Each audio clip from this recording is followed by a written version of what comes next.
I would create a Facebook profile, an Instagram profile, a TikTok profile, a Snapchat profile, and a YouTube profile.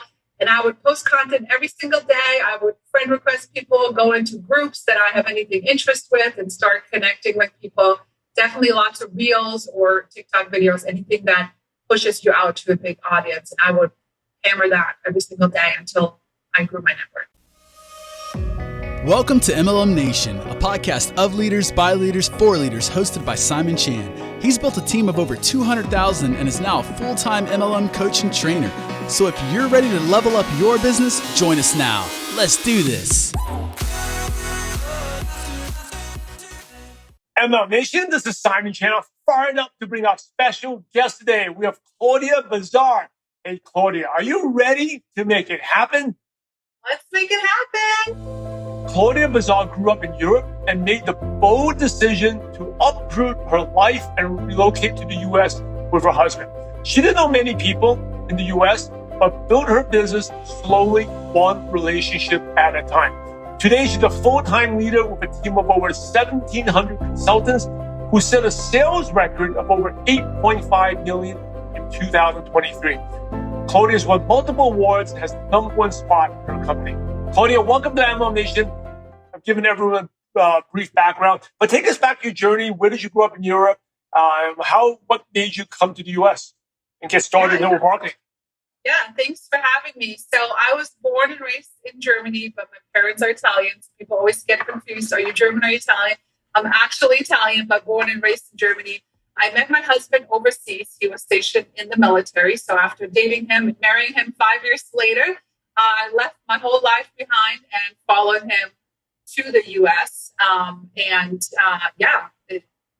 always was a traveler. I always was an explorer, but definitely leaving everything behind and starting fresh is not for the faint of heart. But thank goodness it all worked out for sure. How did you discover this direct selling? Who introduced you? Yeah.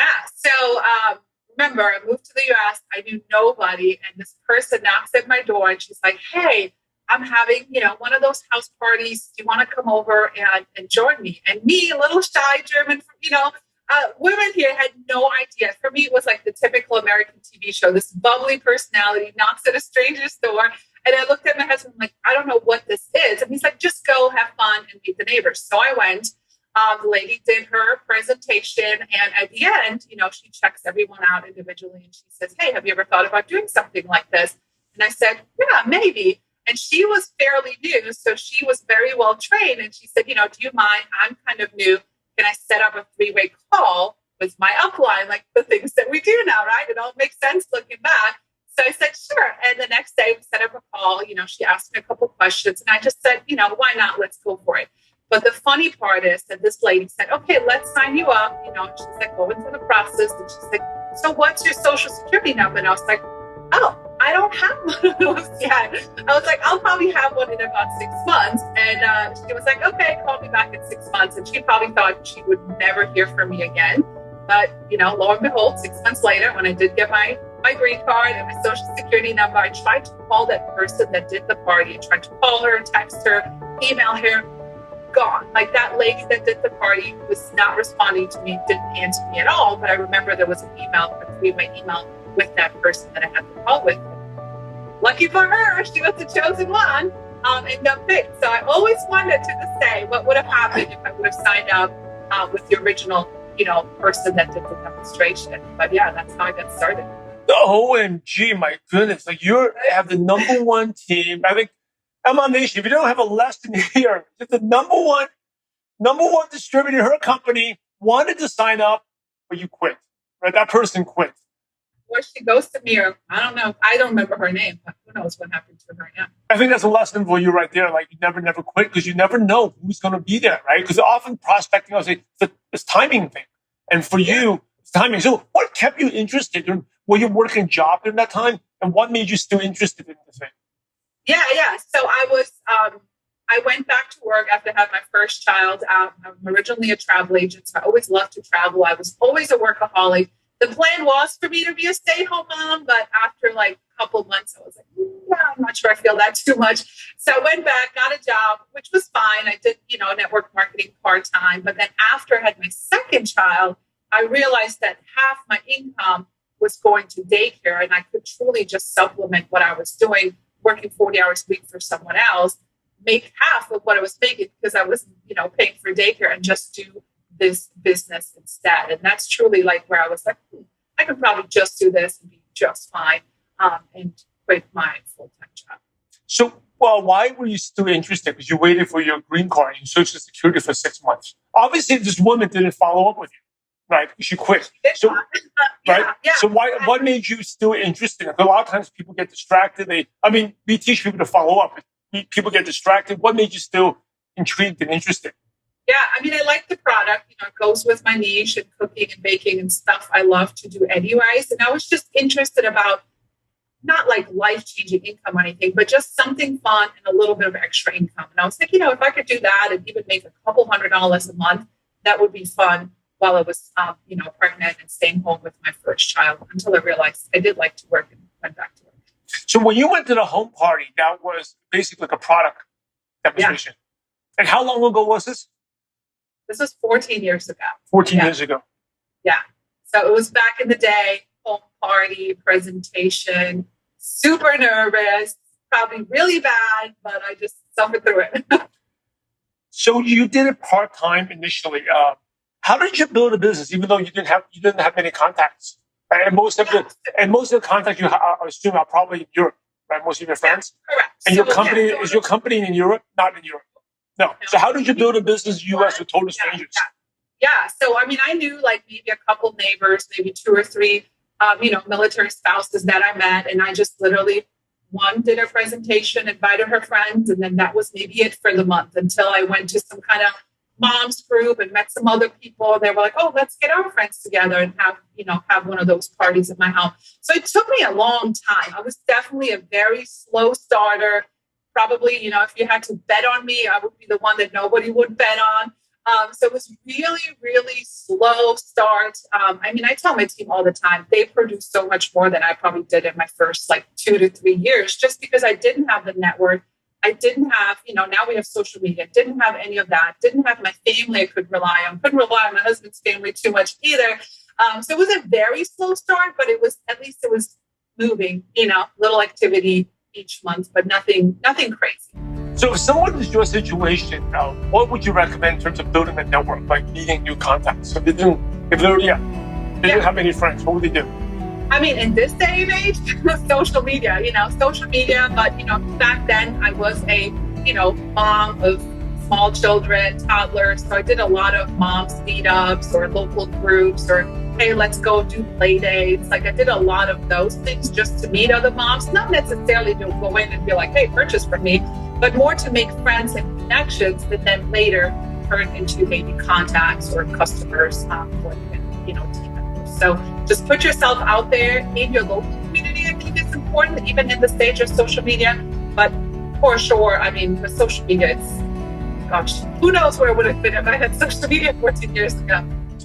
I just came out from Rob Spur's Leaders to Leaders Mastermind, and we talked about we're talking to legends like Tom Chanel with 40 years in the profession, and Tom Falcone 30 years, and we're talking about I'm bringing this up because you talk about community and social media, how we need to go back to those roots face to face, right? Because there's such a shift to social media, and it's so funny. I could send this to you afterwards.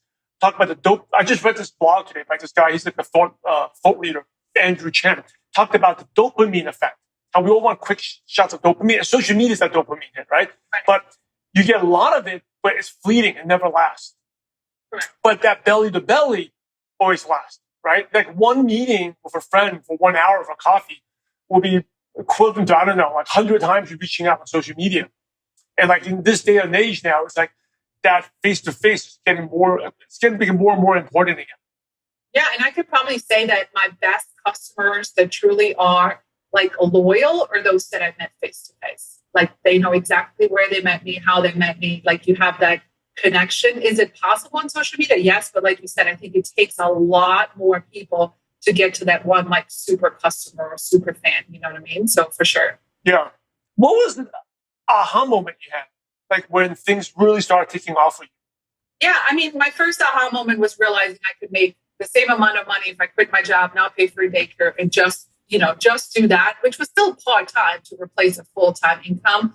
And then like my big aha moment in this industry is when I really realized that this could be like a life-changing kind of six-figure income opportunity. And I attended like a leadership event from my company, and in that group they did the 10 goal exercise by Brian Tracy, where you list like your 10 goals and then you pick the one.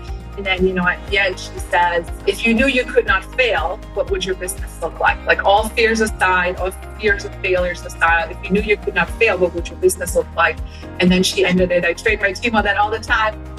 If not now, then when, right? Why not you and why not now? And it was like I was sitting there and it was like, all the things were happening. And I was like, I get it. Like I can build this as big as I want it to be. And that's when I went home and I took off and opened big doors, moved up in ranks like crazy. And I just needed to see it. I needed to feel it. And I needed to realize that this can be so much more than just, a little bit of action.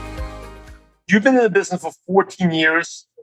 This is my favorite question. What was your worst moment in this profession, to the point that you maybe even had doubts and like, why am I doing this? But you didn't quit. That's why you are where you are today. Yeah, I think probably my worst moment or months and years was like the post-COVID boom. Many of us had this huge growth during COVID, and then comes the COVID crash, which was like the first time ever that I saw negative numbers, like negative percentages. The first time ever, everybody was leaving, everybody was jumping ship, everybody was quitting. So I feel like I worked really hard, the 2 years after COVID to, first of all, focus on my own belief and feed myself as people were leaving and, everybody's complaining and everybody's negative. So I made sure I fueled myself with people like you, Jesse Lee, outside speakers like that, because I knew that it was just a big bump in the road, probably the biggest bump I've ever experienced. Hopefully I'll never have to go through it again. But it was really hard because, your check drops to like 50% of what you're making, but you're putting in way more hours. And it's like you're trying to plug the holes of the water leaking everywhere. So it was just like a big mess. But I just kept showing up. I knew that this could turn around. I knew it would take time. And I knew that as long as me as the leader shows up every single day, I'm not worried about the ones leaving. I need to take care of the ones that are staying, that want to pay their bills. And I owe it to them to figure this out. So it took about a good, 2 to 3 years probably to bounce back. But now we're back to COVID numbers and better. So it was rough, but we made it through it. All right. I have a couple of things to ask you. First of all, how did you maintain that belief? Well, outside speakers, I think, everybody was very negative in my immediate circle as people were leaving and dropping and quitting. And I mean, people joined and, they didn't have anything else to do during COVID. And they all went back to work and stuff like that. So I just make sure that my mindset was fueled with people that are still rocking it, that are doing the right thing. So any podcast, any books, anything I could listen to, I just make sure that I focus on that. And I think that's the best thing you can do when you're in that negative circle, is to just be like, it's working for some people, it's working for someone. So I just got to figure out how it's working for other people. And that is when you truly like reinvent yourself and come up with new ideas is during those struggles. And then you're like, thank goodness I kind of went through those struggles. So I could learn from it. I want to talk about the COVID, because I've known dozens of leaders who, almost like everyone, their businesses skyrocketed, right? Because during COVID, everyone's home, they have nothing to do. They pick up hobbies, they do other things, they can't go anywhere. And then the business drops once life gets back to normal. My first part of the question is, especially your company is very reliant on home meetings. Mm-hmm. How did you go from home meetings and grow your business when home meetings were not allowed? Yeah. So, we were dabbling into the virtual world, but I always basically, before COVID, I was like, the virtual world is just kind of like the cherry on top. It's not going to last. Home presentations is where it's at. So we dabbled into it a little bit. So we had at least a little start. And then we just had to duplicate and multiply, and just show people that, hey, everybody's at home, everybody's at cooking, everybody's baking. And, it turned out to be the best years ever, because that's what people were doing. And they had money to spend. So luckily, we were dabbling into the virtual world already a little bit. We just had to amplify it more, doing during those times. So you were doing Zooms already before that? Zooms, Facebook groups, social media, stuff like that. Not to the extent I do now, but at least I had some kind of start that I could pull from. Got it. So people are at home, and I'm just giving a context for people listeners. Claudia does cooking stuff, right? Cooking products, and all of a sudden, is that the right term? Cooking products? Yeah. Okay. Right? So everyone's at home, nothing to do. They love to cook, and they have more money to spend because you can't spend the money anywhere. Of course, it's a natural rise in sales. So after COVID ends, like almost every leader I know, the income drops. So because people are not focused, how did you grow to bounce back? Because not many people have been able to do that. Yeah, I'm sad to hear that, right? I don't know what the numbers are of how many people didn't bounce back, but I just had to believe in the company. I had to believe in the vision. I had to believe that people are going to cook, for my product. People are going to cook. People are going to continue to eat. They're not going to, make everything homemade and sell the store out of flour like they did in 2020, but they still have to eat. But now maybe I have to adjust and say, hey, they're busy again. They're all going back to work. How can I add value? Can I teach them a quick 20-minute dinner, and not the homemade pizza dough in that case, you know what I mean? So I just had to readjust, and I just eventually had to understand that COVID was a boost, and that I couldn't compare my numbers to the COVID numbers, that it was just like this year that never happened kind of thing, that we're not going to talk about it anymore. But basically I started comparing my numbers to 2019 before COVID. And I was like, as long as I can grow 10% every month from there, I'll be happy. It just, we love COVID, but we're also going to pretend it never happened. That's awesome advice. And I think that's what people have to realize, that COVID was not normal, right? That spike in sales was not normal. The normal was, like you said, like 2019, 2018, that's the new normal. If you measure against that, then you're doing all right.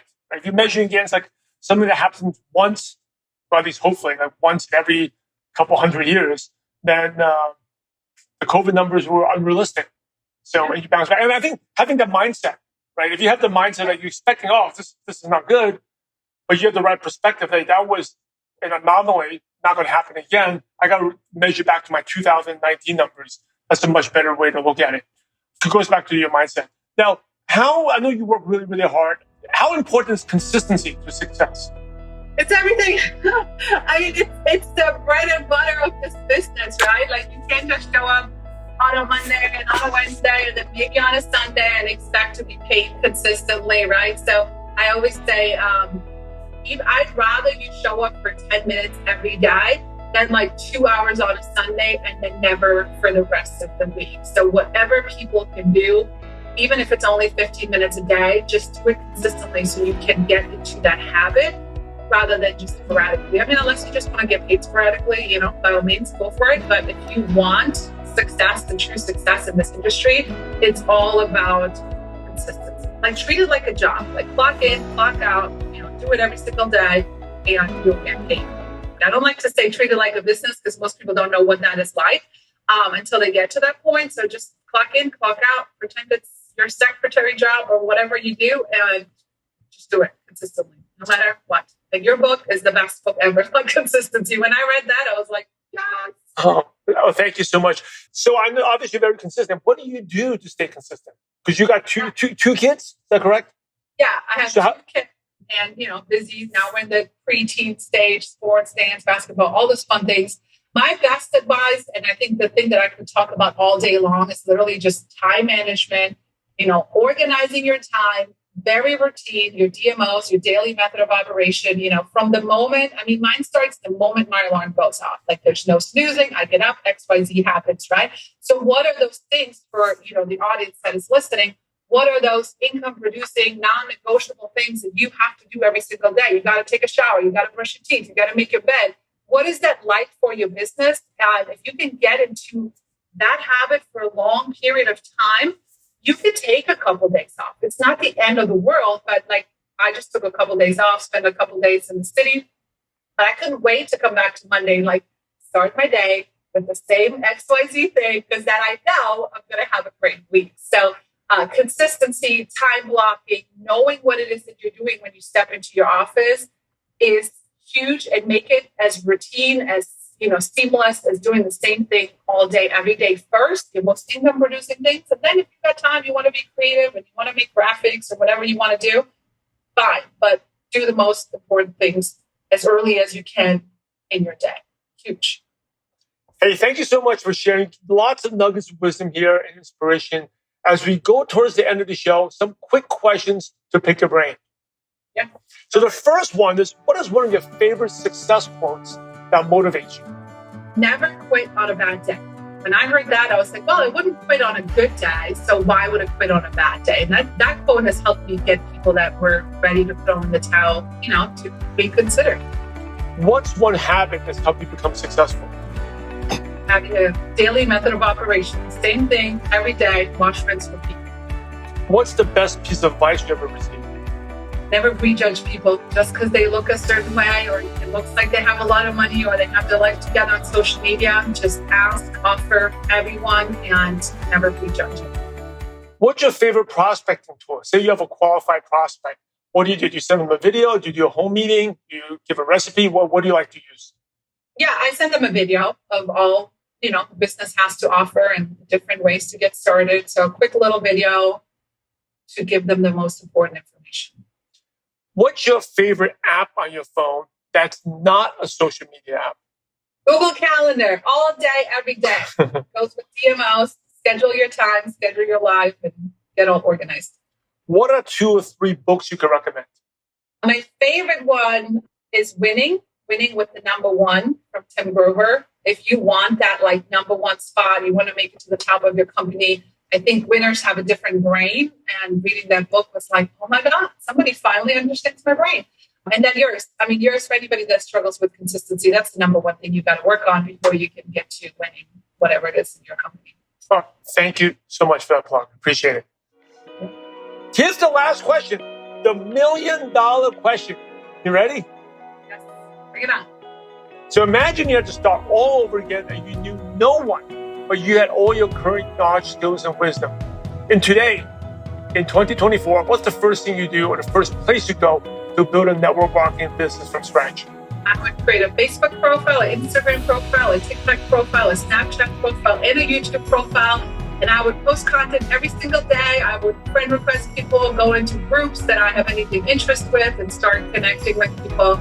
Definitely lots of reels or TikTok videos, anything that pushes you out to a big audience. I would hammer that every single day until I grew my network. What would you post? What type of content would you create?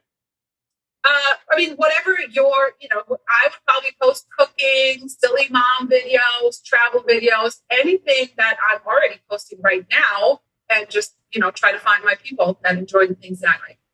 As we wrap up, any last words or advice? And then what's the best way our listeners can connect with you, Claudia? Yeah. So you can find me on Facebook, Instagram, TikTok, wherever. Claudia Bazaar, Bazaar, 2 A's. Anything else?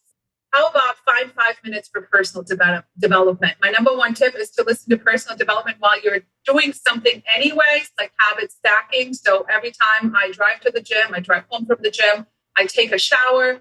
Even if it's 5 minutes, sometimes it's just that one thing that I needed to hear that day. So whatever you can do to listen while you're already doing something else and fuel your brain with positivity, good mindset, coaching. So many great podcasts out there for that. Hey, ML Nation, you're the average of the 5 people you spend the most time with. And today, you've been hanging out with Claudia Bazaar. So keep up the momentum and go to mlnation.com, click on the show notes, and all the nuggets of wisdom that Claudia shared, the books she recommended, and her links to her social media profiles. Definitely follow her and connect with her. Hey, in order to be successful in life, in business, and in network marketing, you must help others. So, Claudia, thanks again for sharing your valuable time with ML Nation. We're grateful to you, and we appreciate you for having a positive impact on millions of distributors worldwide. Thank you so much again, and God bless you. Hey, ML Nation, this is Simon Chan. A quick recap of a great show from Claudia Bazaar. Make sure you head over to mlnation.com and click on the show notes page and the links to her, all the stuff that she shared, including her profiles are there. Make sure you follow her. Well, today, I just be very transparent. I am human. I've done over 800 plus interviews. And hey, a lot of you have been watching on the YouTube channel. Definitely go subscribe there. And today's episode will be a little weird because for some reason, I told Claudia she is special because out of 800 plus, I forgot to hit record. And fortunately, I always have backups and backups and backups with a backup recording that was recorded on my phone, but I totally forgot that. So if you want to see how a weird interview is without a video on YouTube, obviously this recap is on YouTube, but you can head over to the YouTube channel. But all the other 800 plus episodes are on there as well. Hit the subscribe button. So let me share with you. And by the way, there's a lesson there. The reason I forgot to hit record because it's a change in routine. Right? If you want consistency, you want routine. And even me, the author of the consistency pill, I screw up. I'm human. I change the routine. Normally, I have the recording automatically running on the Zoom, and it was getting a little annoying because I had all these like hundreds of small, tiny files, and I turned it off. And the one time I really needed it, I forgot to hit the record button. So I did not hit record for this. So we didn't get the video. We got the audio, but we didn't get the video. So, but here's the main lesson for this Claudia Bazaar episode was think of the woman who had the guts, the courage to knock door to door, right? Does she deserve to be successful? Yeah, she does. But success is it's not by one thing. And she did a great presentation. Claudia wanted to sign up, could not sign up because she didn't have a social security number, or she didn't have a green card yet. And unfortunately, she could not sign up. And then when she wanted to sign up, hello, this woman wasn't there. So, and she ended up joining someone else. Talk about you lose out on 8.5 million in sales.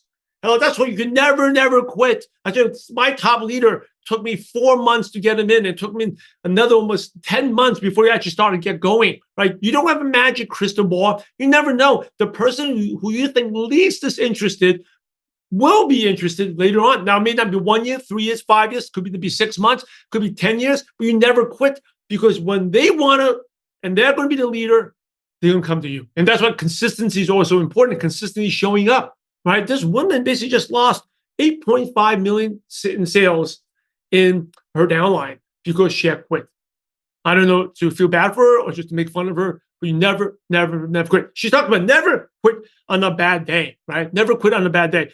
Instead of there's so many aha moments else here, but talking about the COVID, I think some of you may be affected by the COVID thing. It was a COVID spike where everyone's business grew and then everyone's business shrank, right? Know that if you experienced a lot of growth in 2020, that was abnormal. Just like people got into different things. Like even for me, I got back into sports cards, right? But I definitely don't buy as many sports cards as I did in 2020 because I have different things, right?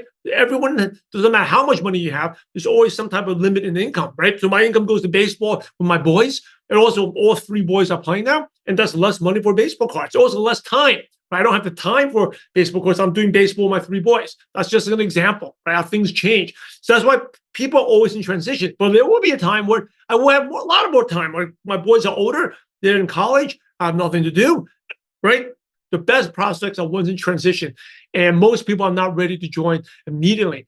So, but the COVID thing is, she had the right mindset that it was just like a boom, but things are going to go back to normal, right? So you have to measure where you are from the pre-COVID years and having the mindset. It's not like the business doesn't work. You need to bounce back a really big. A lot of leaders who got a huge boost in 2020, that was just like luck, right? Luck. I mean, hard work, but a lot of luck. And now you got to go back building. And I'll talk about building face to face. This is something I mentioned in the previous episode, in episode 805, where I was in the Leaders Mastermind, and with legends. When I say legends, people who've been in a profession 30, 40 years, and they all talked about going back to recruiting face to face, even like on the phone, hearing your voice, seeing your on Zoom video, just touching base with people is really important. Consistency, right? I love what you said, clock in and clock out. Every day, you got to treat it like a job. Clock in and clock out and show up all the time. Tons of other nuggets. I'll let you go back and listen to the episode. She was awesome. Definitely follow her. Great content. And talk about just shifting content, right? She does cooking stuff. So in COVID, she would talk about doing the homemade pizza dough, which takes a long time to make. And she shifted back to quicker 20-minute recipes, right? You have to adapt to the times. And that's what a leader does. You never criticize, complain, or condemn. You look inward and see what ways do you have to change. Anyway, great show from Claudia Bazaar. Definitely go connect with her on the show notes page. Hit the subscribe button. Share this with someone as well. And that's what I have. I still can't believe I forgot the record button. But It was a great show. Fortune got the backup. Thank you for listening. Thank you for being part of ML Nation. And now it's over to you. Make sure you take action on something you learned or change your mindset on something that you learned to listen to, and go out there and have a positive impact on someone's life. God bless you all.